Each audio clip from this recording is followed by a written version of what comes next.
Last year, 70% of licensed realtors in the US of A didn't sell a single house.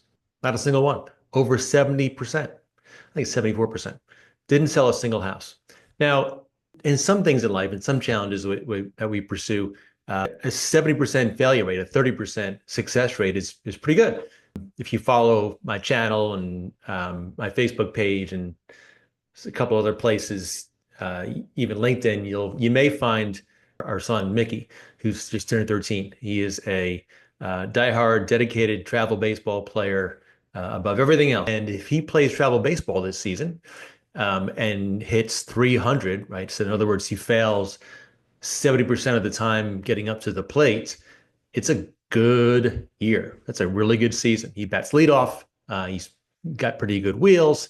So that'd be a really good stat. Failing that many times at the plate and only getting hit 3 out of 10 times. That'd be good. In real estate sales, if 3 out of 10 realtors get a hit, meaning sell a house, at least one house in a year, I say that just because it's really I want to slow that piece down just a second in speaking because it's really important to understand what we're up against as real estate pros. 70% of us don't sell a single house in a given year, and many others of us selling some homes, yet just not on the path to making this a career worth having and a business worth owning.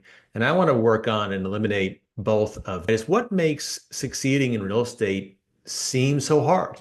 Why do only 30% of realtors each year sell a house? And of the ones that sell houses, why are they not making the kind of income that would provide for wealth creation and giving back at a high level? And why are some of them just kind of getting by? And I know I've got lots of colleagues in this business, and a lot of them are still just getting by.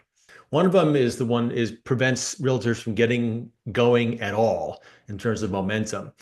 And the other one is for the realtors who are doing some business, they're selling some homes, they're making some income, they're closing some transactions, yet they're not on a path to building something special. And it always seems like they're one paycheck or one commission check away from getting a real job. All right, so let me dig into both.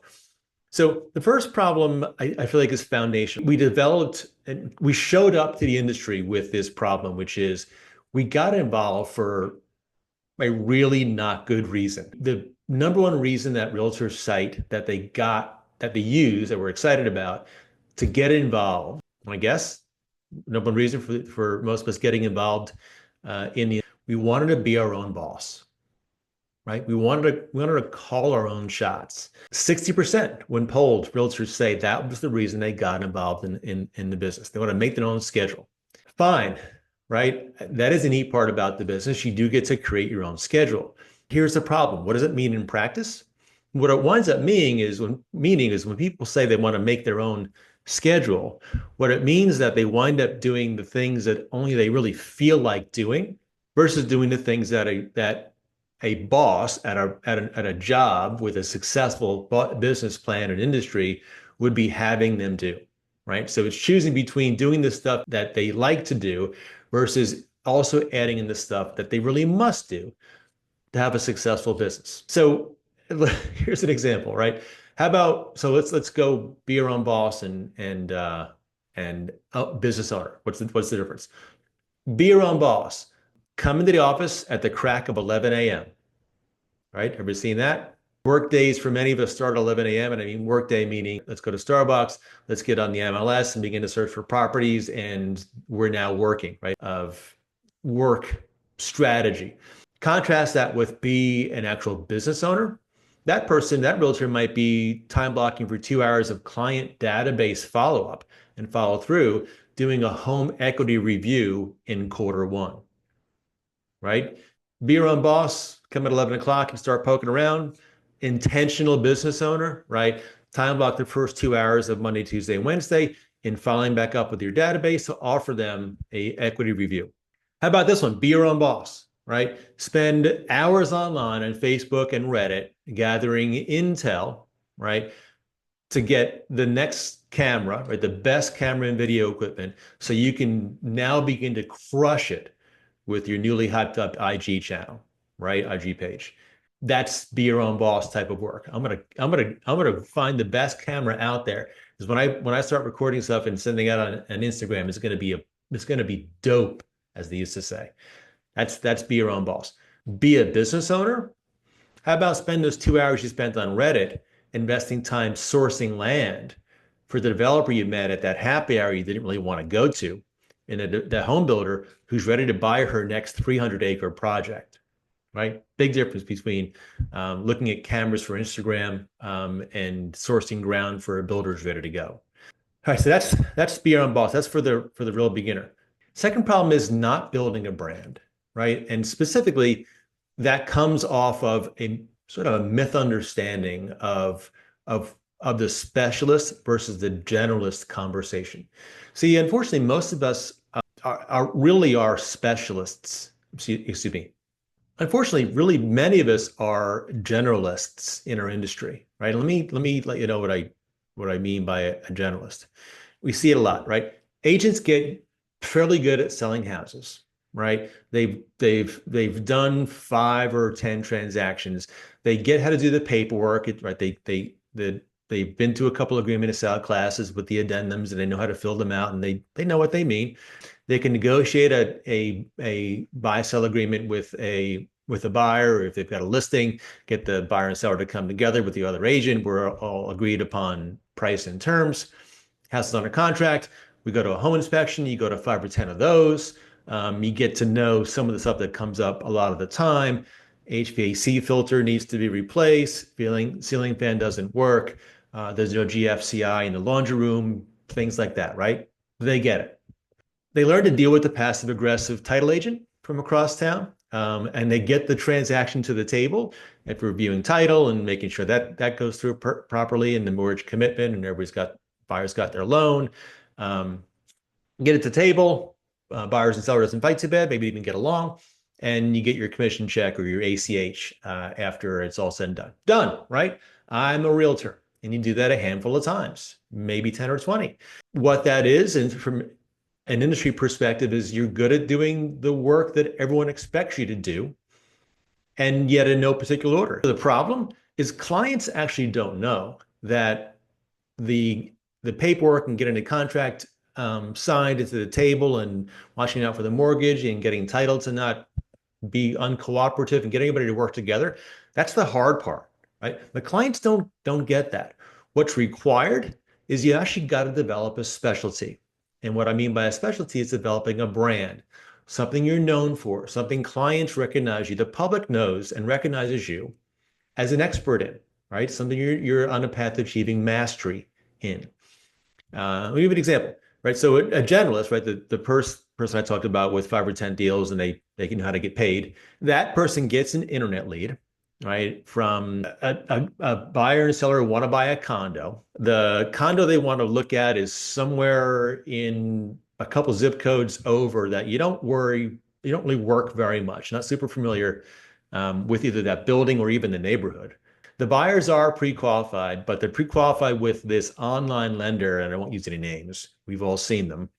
An online lender who's got them an amazing rate. Sounds too good to be true, because it is, right? And you've dealt with this lender before. Maybe your office has also, as a lender who's had some problems getting to the table, right? Getting close. Buy side lead on the internet, at least a lot that I've seen. Right? Because right now, maybe you have 2 listings. One of them's kind of overpriced. The husband and wife don't really get along. We're having a tough time getting showings set up. And then you got one buyer on your current pipeline, and they want to go, but the dad, who all of a sudden is the real estate expert of the entire century, feels like you should probably rent and wait for the market to come down, right? Or prices to come down, and right, or rates to go back to 3%.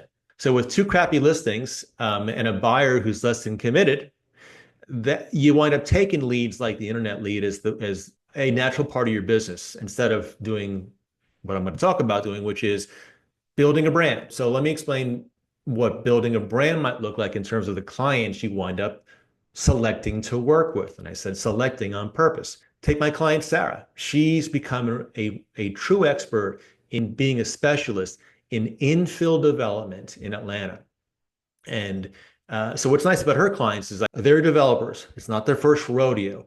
They're very well funded. They're skilled. They've got a team. They've got an architect. They've got a land use attorney. They've got an interior designer and decorator who understands layout and color palette and is on trend with things that buyers are now looking for. And by the way, they trust her in helping to get things packaged and offered to the public and delivered because she's got an eye for it, right? She's a specialist. And it's become her brand. And oh, by the way, when she works with her developers, they don't build one house at a time. They build 5, 10, 15, and 20 at a time. And so that's a kind of client that specialists, right, who are building a brand get to work with. And so that's kind of the difference. What if we borrowed some of the good things? Go back to the brand new realtor for a minute, or the one who's not selling any houses at all. What if we borrowed some of the good things about having a boss, right? Like gasp, having an actual structure to your workday, at least for a part of your workday, right? We've got the concept of time blocking to lean on and there and the success list versus the to-do list to work on. So what if we did that instead of coming in at 11 o'clock and beginning to crack open your laptop? So what about the specialist, right? What if it's the person who's selling, 5, 10 houses, maybe 15, they're getting decent at it, they can get it done, but they're not building a brand. How about my friend Dan? I was actually on a call with Dan yesterday, coaching mini micro group calls. He has a community called the Real Estate Planner, and they help families who've accumulated some degree of wealth through real estate, and they help them plan what to do with that real estate as the parents age out and the kids begin to take more of an active role in the family estate, right? And they help them make these transitions from a very very tax favorable position, actually pursue kind of a zero tax strategy on some of these transfers. So they help families preserve wealth at the same time transferring it to the next generation and doing it in a very tax favorable strategy. Those price points, as you might imagine, are generally way higher than the average price point. And oh, by the way, most of those families that Dan teaches people to work with have 1, 2, 5, or 10 assets, not just one house to sell. So that's how Dan does the specialist versus generalist, and it's killer, dude. And he's become that brand. All right, so let's kind of wrap up, right? Generalist versus specialist. Pick a specialty, master a space, right? Become an expert. You don't have to be an expert in the space, like the only one, but you need to become an expert on something that you really like to work in,